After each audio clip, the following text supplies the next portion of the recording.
What's going on, everybody? I'm Christian Hardy from LocksDFS.com. I'm at ByHardy on Twitter.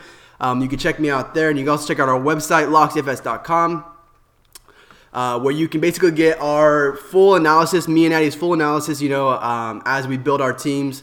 Not only will you get our lock sheet, which will give you our locks on every single slate, the players we think that you should have in your core of your lineup, as well as analysis on every single player that we are considering on the slate. And in the Slack chat, we'll give you basically more advice in terms of where we think you should be going in terms of construction and answer any questions you might have that arise on the slate.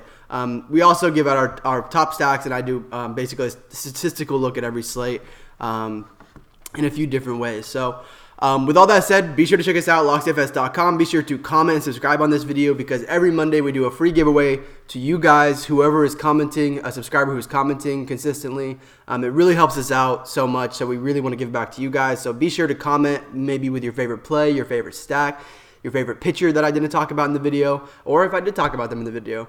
Regardless, leave your feedback on this Tuesday slate, this Tuesday 14-game slate, and let's go ahead and jump into it. This, like I said, this 14-game slate is going to be pretty nuts. Pitching-wise, I'm going to talk about Justin Verlander in a second. He's going to be my top pitcher I talk about. But I just wanted to run through these DK prices and just talk about some of the guys and just touch on some of the guys that I think that you can play like in games. And I scrolled a little bit too far. I do think Michael Wacha is very, very cheap. But let's just get up here a little bit and scroll up. The first option I see that's cheap is Turnbull. We're going to talk about him briefly. Quintana is really cheap against Philadelphia, and Philly has a 3.3 run total, I believe. Yeah, there it is right there. So he might be a little bit owned. Matt Strahm is pitching at home. That's a decent spot. Erod is a fine price versus a Toronto team that strikes out quite a bit and really does not hit his pitches well. Zach Wheeler is priced out. We're going to talk about him. Marquez gets a great park shift. Pittsburgh strikes out a decent amount, not as much versus righties, but Kershaw, that's the best matchup you can get in Tampa Bay versus the Rays, who strike out at like 29 or 30% versus lefties. I mean, it's a great spot for Kershaw. German would be in a GPP play, not really too interested, but Greinke has striking against the team striking out the most in the league against righties this year. Caleb Smith is Caleb Smith against Detroit. High swinging strike rate. Does get a negative park shift. And then obviously where I'm going to start this video is going to be Justin Verlander at 11.3K. He's going to be the top cash option on this slate for me. Just wanted to kind of run through those names and just mention how many guys that I think are in consideration today. Legitimately, you can consider for cash games, and of course are going to be in play in GPPs as well. But let's go ahead and get into Justin Verlander. He's going to be taking on the White Sox, and the White Sox pulled it up versus righties.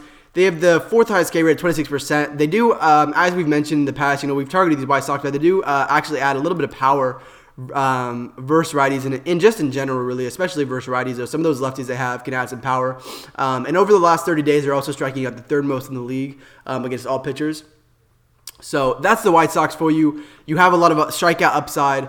I believe their run total is somewhere around 3.3. Nope, lower than that, 2.9.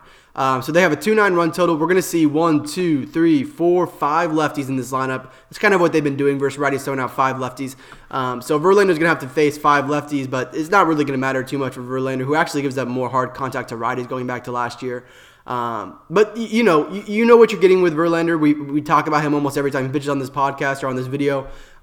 He's a guy who will give up some decently hard contact throughout his start, but it's probably going to be mitigated not only by the ball staying in the park and the Astros making a play on the ball, or in his strikeouts. You also know he's obviously, as you can see, his pitch count always going to go 100 pitches. As he should at 11,000 on DraftKings. But yeah, he's a top SP1 option if we want to pull up his plate discipline stuff real quick. He has a 14.5% swinging strike rate. I mean, one of the most dominant starting pitchers in the league, most consistent starting pitchers in the league. Of course, like I said, the White Sox might get a few hard hits off him, and that's just kind of the territory you run into with Verlander. So definitely possible that he gives up a few hard hits here and there. His price is way up, which totally gives validity to fading him with so many other spots on this slate. I do still think he's a top SP1 option, though. With that said, let's move on to the next option, which I think in cash for me, the next option is going to be Wheeler. But that's not to say that these guys, you can't play them in cash. I just think Wheeler at this price makes the most sense next up in cash. So we were really picking on the Nationals for a while, if you remember. They were kind of banged up for a while. Now they really have their full team pretty much intact. They're pretty much back intact. That said, Wheeler's price is back down to the 9K range, and it shouldn't be here. The guy has really, really improved this year. Let me just pull up his FanGraphs real quick for you guys and pull up his splits. 4.21 xFIP to lefties and a 3 to righties. As you can see, the contact is just fantastic. 55% ground ball rate to righties with a 23% fly ball, 24% hard contact, giving up a few more fly balls to lefties and a little bit more hard contact, but nothing too concerning there. And of course, he's got a pretty nice swing strike. I believe it's in the it's around 11% range. So getting swinging strikes, to me, he's looked extremely improved this year. And he's always going to have K stuff there too with that 11% swing strike rate. Let's pull up what I actually didn't look this before the podcast, to be honest with you, but I did know that they were down. So yeah, versus righties on the year Nationals, 25% K rate, 82 WRC plus, nothing too impressive there. We sort by WRC plus. It's going to be in the bottom 8 as well as they are in Ks. And if we just go last 30 days here, let's see where they are last 30 days as well in terms of K rate real quick for the Nationals. So 24% K rate over the last 30 days, 77 WRC plus. So not a team that really is impressing this year by any means without Bryce Harper. The team total is coming in at 3.7.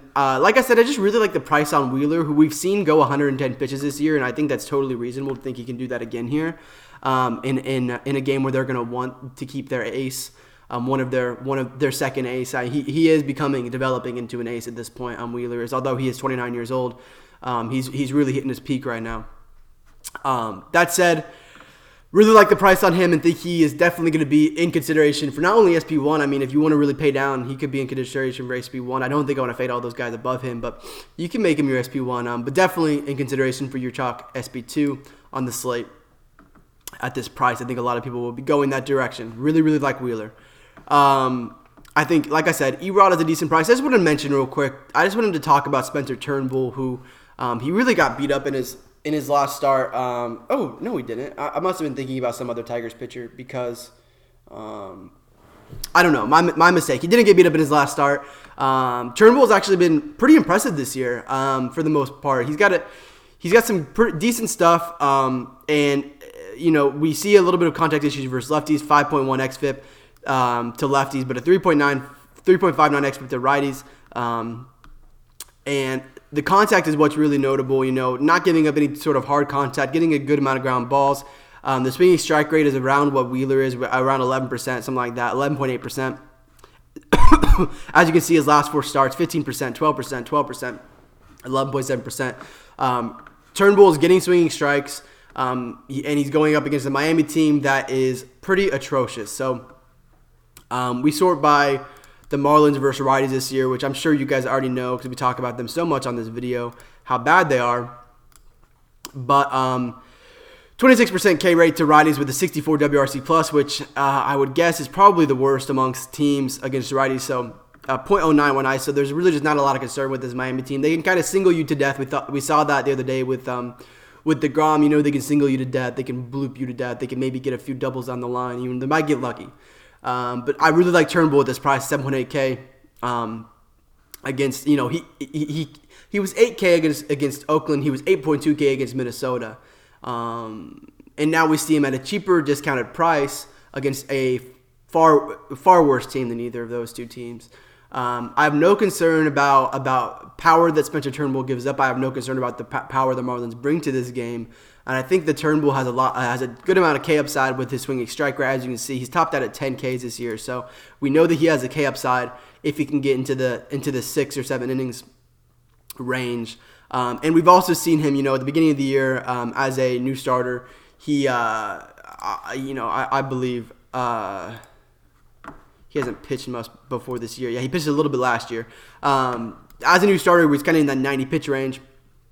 We've seen him in the last 2 games get up to 100 pitches, over 100 pitches, so that's not a concern. I really like Turnbull today. I think he'll be a really interesting spot to pay down so that you can get some of these expensive bats that we're going to be talking about right now. Actually, let's get into it. So those are my 3 pitchers I'm considering right now, mostly for cash. Obviously, I mentioned all those other guys, but it's going to be Verlander. It's going to be Verlander, Wheeler, and Spencer Turnbull. So those are 3 guys I think are most interesting for me for cash right now. All right, let's get into some bats. There's really 3 main spots on this slate that I'm going to target. And number 1 is at the top in this first game of the day. It's going to be the Yankees. David Hess is one of the worst pitchers in the major leagues. We've probably talked about this on this video this year. Dude doesn't get swinging strikes. He's giving up a 6.56 xFIP to righties and a 4.35 xFIP to lefties. 4 home runs per 9. 4 of them. 4 home runs per 9 innings pitched. And that's not in that small of a sample size. He's pitched 24 innings. Not to say that's a massive sample size, but 24 innings is a decent amount to just go off right-handed splits. 40% hard contact and a 63% fly ball rate to righties, round up 64%. The contact versus lefties isn't as good actually, which it had started to come down as the season is worn on, but he's still giving up a 40% hard hit, or 40% fly ball, 32% hard hit. If we jump back to last year, I believe those numbers versus lefties will get a little bit worse. So he's probably getting a little bit lucky with lefties. But yeah, 45% fly ball, 34% hard contact. It's kind of the range he's going to be in. As I said, just not getting swinging strikes. And remember, the Orioles bullpen is also not great. So behind David Hess, especially the game that's at a hand with Hess in the game, you're going to see a lot of bad pitchers come in behind him. So Aaron Hicks is priced up, which makes him a little bit less interesting. But, I mean, you can play any of these righties you want to play. You can even play Kendrick Morales, who's a lefty. But really interested in the righties who, like I said, expensive. If you want to look at more value players, they're going to be on the lock sheet. I'm going to be honest with you. But yeah, have interest in all these Yankees. I'm already just going to tell you guys my home run call of the day. It's going to be Gary Sanchez at 5.2K against David Hess. I know he's going to be tough to get 2 in cash, nearly impossible to get 2 in cash if we're being honest, with the pitching options on the slate. But he's because he's 5.2K, but huge power versus righties, and think that Hess is just such a gas can that Sanchez is going to have a chance every time he gets to the plate against Hess to hit a home run. So yeah, like I said, really most interested in. I mean, you can play any of these guys. LeMahieu has a decent amount of power versus righties, and he has great. I believe, if I remember correctly, yeah, he does. But still has solid power versus righties, and the price is about right now. Now that it's been increased from 4.2K yesterday. And then Kendrick Morales is real cheap. Glaber's probably a little too expensive for me there at 5.1K. And if we see any of these guys bat up, of course they're going to be in play, but I don't think that'll be the case. So you're really just probably looking at Yankees and GVP because of those prices, but really think that they are in a very, very good spot. I would like to get one of them if I can. The Rangers. Yesterday made the mistake in cash of paying for Alex Bregman instead of just getting some of these more middling priced Mariners and Rangers, and that was a huge mistake. I paid greatly for it. Cash scores were through the roof because of this game, and today the pitching in this game is a lot worse. Tommy Milone is a career minor league pitcher, I would say, from what I've gathered, and Lance Lynn is a guy who gives up a bunch of fly balls in a park where that's never going to play too well. 84 degrees in a small park already, so. We don't have the lineups for this game, and these teams like to throw out a lot of different weird lineups, especially because you have a guy like J.P. Crawford right now with with D. Gordon injured. So who knows exactly what the lineups are going to look like. I do think this Texas lineup is about what we're going to get. So let's talk about this Texas lineup.